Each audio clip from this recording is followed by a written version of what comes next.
So yeah, that was the story of how my camera got stolen at the Italian Grand Prix in 2014.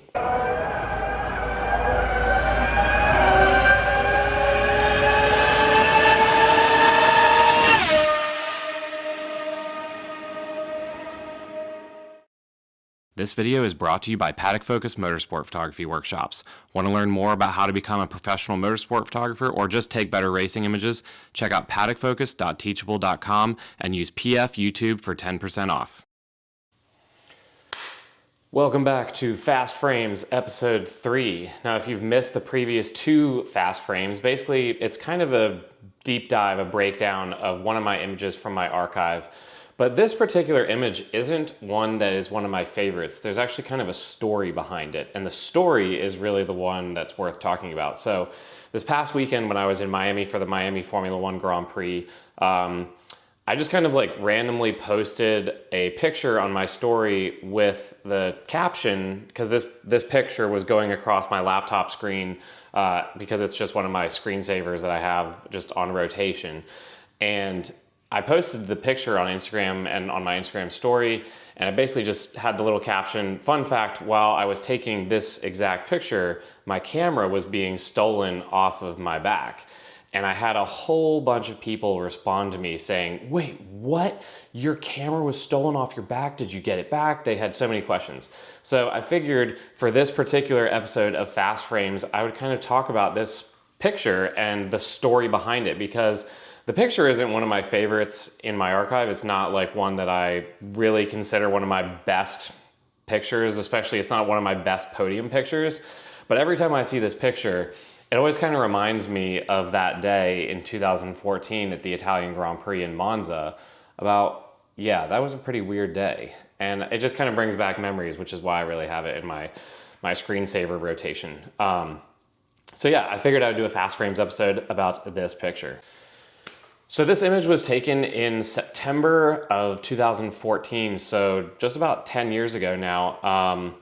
And I remember that I was working the event as a professional photographer, credentialed photographer. I work for an agency covering Formula One races, so I'm not out there by myself. I'm part of a team of 4 or 5 different people. So the way it kind of works with an agency is that you are really all doing different things. You don't want to all be standing next to each other because that doesn't make sense. So you want to all cover the event or cover the race from different angles, different ways. So, you know, in our pre-race planning, we all kind of said, okay, what's your plan for podium? Doesn't really matter who wins, what's your plan for podium? And so Russ was probably going to be on pit lane side because that's where he stays mainly. Laurent was probably going to be jumping up on a fence to get a more elevated position. Moisey was probably, you know, across the track on the fan side. There's a little credentialed photographer riser that you can shoot the podium from. And if you've ever seen the Italian Grand Prix podium, you know that the Italian Grand Prix podium is absolute chaos. It's pandemonium, it's a zoo.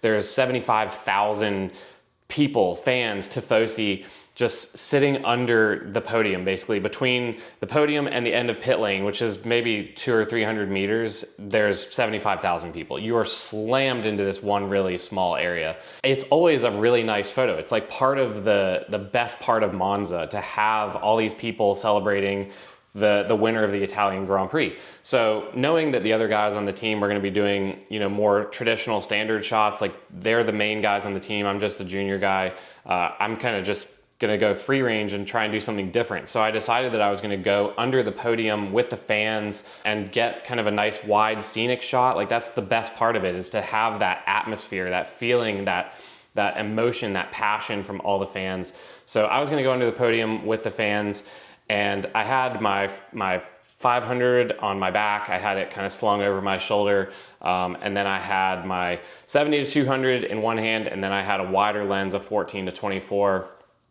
around my back as well. So, you know, obviously I also have my belt bag. So I have batteries, memory cards, you know, just sunscreen, all that stuff. So I'm under the podium with all these fans, and it's just, you're like shoved up into a huge group of people. Like you can't even move, you can't even turn around, you can barely lift your arm to do anything. But I remember that maybe 5 or 10 laps before the end of the race, I had changed my memory cards, as I always do, so that in case something happens, like a memory card fails, or, you know, I've had so many different weird things happen to my memory cards, from failures to I popped one out in Monaco one time and I've never seen it before or since, but I hit the eject button on the side of the camera and literally the memory card like fired out of the camera like a rocket and bounced into a storm drain and in about 4 inches of water. And actually one of the Monaco Grand Prix marshals saw that happen and started laughing, kind of like he was like laughing like, oh shit. But yeah, I've had all kinds of things happen to my memory cards. So I didn't want to lose the images that I'd made during the race. Like it was a good race, it was a fun race. I had, you know, made nice images. So as always, I don't want to put all my eggs in one memory card basket. I want to make sure that I have lots of different memory cards, so that if I ever have some kind of problem with my memory card, I know that I have the ability to not lose an entire day's worth of work or an entire race's worth of work. I'm just going to lose maybe a couple of minutes or maybe an hour or so. So it's not a catastrophic loss if I have a problem. So I changed memory cards maybe 5 laps before the end of the Grand Prix. Lewis won the race, he was P1. And so I changed memory cards. I shot him crossing the finish line. And then as soon as the last car goes by and the medical car goes by, the fans basically invade the track. So I'm running out onto the track with the fans and immediately like everybody's just pushing forward. Like it's a big wave of people just pushing forward toward the podium basically. And I'm under the podium with all these fans pushing forward toward the podium, and it's just getting more crowded, more crowded, more crowded, more crowded. Again, my 500's around my back and I kind of have it slung in a way that it's like really tight and secure. And then I have my 14 to 24 just slung across my shoulder. So I'm standing there under the podium and the results were Lewis Hamilton P1, Nico Rosberg P2, and then Felipe Massa in the Williams was P3. Williams had a really, really strong year in 2014. So it was the first year of the turbo hybrid era of Formula One. And so Felipe Massa is, you know, former Ferrari driver. Like he's very popular with the Tifosi. He's Brazilian. He's just a very popular driver. And so I'm under the podium and Felipe comes out to spray champagne over the crowd because a lot of the drivers do that. And so you're really, you know, you're just trying to hit a home run with this type of shot. Like I may get something, but I may get nothing. And as soon as Felipe stepped out and was kind of silhouetted against the sky with the clouds and, you know, champagne spray coming out of the bottle, I started taking pictures of it. I was shooting on my 70-200. So I knew that I was getting nice pictures, but that's when I kind of felt something was weird happening with my camera that I had around my back. So just to kind of show you how I was shooting, I had my 70-200 like this, and I was shooting up toward the podium. And then I had my 14-24 on another body slung across my neck and across my chest like this. And so I also had my 500 on my back as well. So I'm standing there taking pictures of Felipe on the podium, click, click, click. I think I'm getting nice photos, but then I feel something kind of weird where it almost felt like the pressure that was on my shoulder like this, like it's not a light setup, like a camera body, a professional DSLR camera body with a 14-24 millimeter, which is a super wide angle. You know, you get a really wide shot at 14 millimeter, but it's also a really heavy lens. Like it is not a light lens. And so I have the 14-24 on my shoulder across my chest, and I feel this weird sensation where the camera, basically it felt like I didn't have that weight anymore. I didn't notice it because there was so much happening. You're getting pushed around, you're getting shoved, you know, there's people screaming and yelling and celebrating, waving flags and smoke bombs going off and all that. And I just remember thinking like, my shoulder feels weird, like something feels off right now. And I immediately went to like grab my camera or just grab the strap, and that's when I realized my strap was no longer there. And I immediately knew exactly what had happened. Like somebody had stolen my camera. They had knifed the camera strap and stolen it from my back. Like they'd literally just pulled it off my shoulder and stolen it from me while I'm sitting there. So I immediately turn around and I'm looking dead in the eyes to all these Italians that are just standing around me. They're all wearing Ferrari shirts and Williams shirts and Mercedes shirts and Red Bull shirts, and you know, everybody looks like a fan. And I look every single one of them in the eye. I turn around and there are 10 people within literally an arm's length. Like I could literally touch out 10 people right here. And I looked at all of them in the eyes and I was like, who has my camera? Which one of you stole my camera? Like literally I knew all this was happening, but I couldn't process it fast enough to like figure out who had stolen it from me, because any one of these people could have been the one to steal my camera, because literally that is how tight this space is. And everybody's just kind of like, oh. So, you know, I never got the camera back. Essentially what I understand probably happened talking to friends and colleagues that have had something similar or have had something, they've heard of stuff like this happening. Basically they work in teams. These thieves basically buy a Grand Prix ticket, a general admission ticket, and you know, it doesn't cost them very much. Like, you know, at the time, maybe 90 euros for a 3-day general admission ticket. And they just walked off with a $2,000, you know, lens and a $4,000 camera body, not including the memory card that was in it. So basically they made off pretty well with me. So, you know, it's kind of just a sad situation that people go to these events to steal stuff. It's been a big problem at Monza before. So after the podium is over, like I keep shooting on my 7200, I spin my 500 to my front so that nobody can get it. And I'm constantly checking my pockets of my belt bag. I just feel really like exposed at this point and really just angry.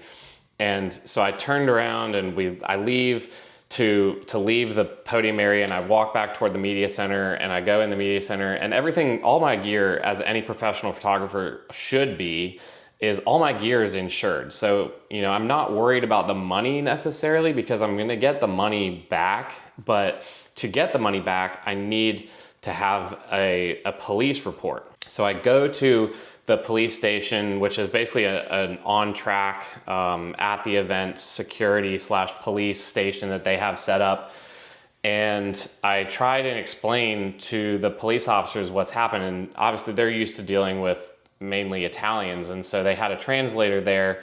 So I explained to the translator what had happened. I'm under the podium, I'm working as media, I have my media vest on, I have my credential to show them, and I explained what happened. And so they write a police report in Italian, and I gave it to my insurance company, and they made the claim within, you know, basically a couple hours. They understood the issues. You know, it's just unfortunately just one of the problems that we deal with as photographers carrying expensive equipment, that you can't trust anybody, and you just have to be very careful. But there's nothing that I could have really done differently other than not go under the podium. And I'm not sure that I would choose to not go under the podium again. Like, I knew that I'd taken some cool pictures. There was somebody waving a Ferrari flag right underneath of me, and you know, there's Mercedes flags being waved, and it was just nice photography. I would do it again. It was just, you know, you just have to be really careful.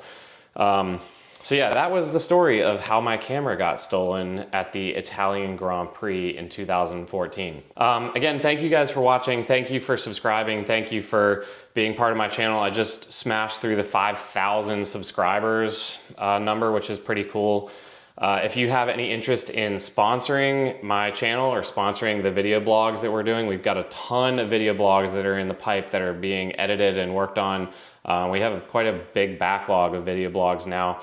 And it just takes a lot of time and work and effort to put all that stuff together. It's not easy. So if you fancy being a true sponsor of this channel, I'm absolutely open to that and would love to have some, you know, sponsors come and be on board with the stuff that we're doing here. But I've got some really exciting races coming up. I'm going to be I've just got back from the Miami Grand Prix, heading to Laguna Seca for the IMSA WeatherTech race this coming weekend in California.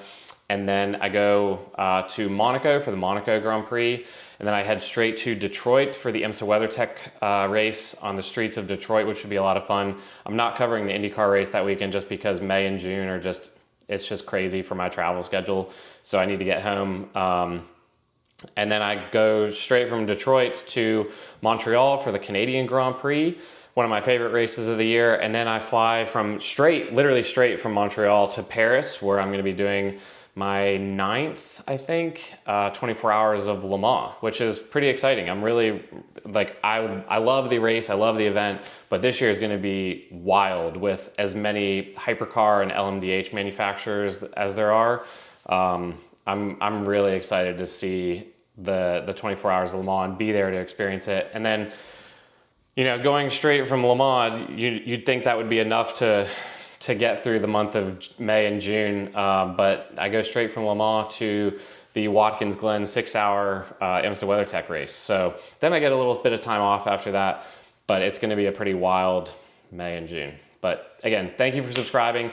Thank you for following. Thank you for all the support, the great comments, the questions, the dumb questions. I get all kinds of comments. But yeah, thank you so much for following and subscribing, and I'll see you on the next one.